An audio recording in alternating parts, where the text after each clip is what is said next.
1949 was a pretty important year for Gibson. They released a whole series of new designs, but one of them was the L-4C, which was kind of the low man on the totem pole for the actual carved archtops. This one is 1951, but you can see it follows completely in the Gibson family of archtops. It's actually beautifully crafted, pretty much manned by the soldiers and sailors coming back from World War II. It's kind of a high point in construction. And the burst is beautiful. The hardware is actually in incredible shape on this one.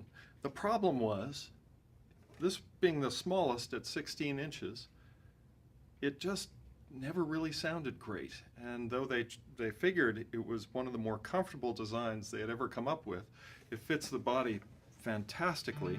Narrow waist, it's low. It's very much like the relationship of an OM or a Dreadnought in the Martin family. The OM is just easier, smaller, and still very satisfying.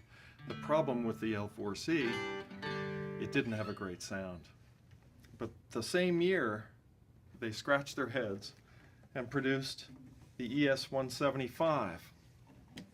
This particular one's 1959, so it would technically be a ES-175D with the two pickups, but in 1949 it had the P90 single pickup, later a pair of them.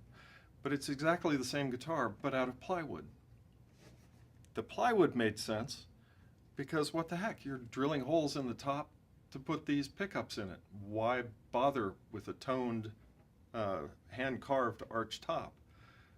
Now, ironically, 59 was a pretty odd year because I think they made a lot of back and sides for L-4Cs that were actually used on these. So this particular one has solid wood sides, but plywood top and back.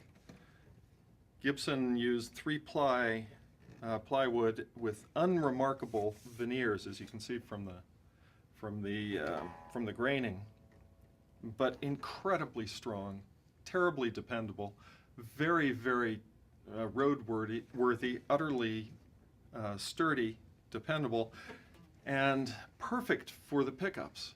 Very slow sustain, and the jazz community flocked to these things. The tone was just right, not acoustically, but electrically.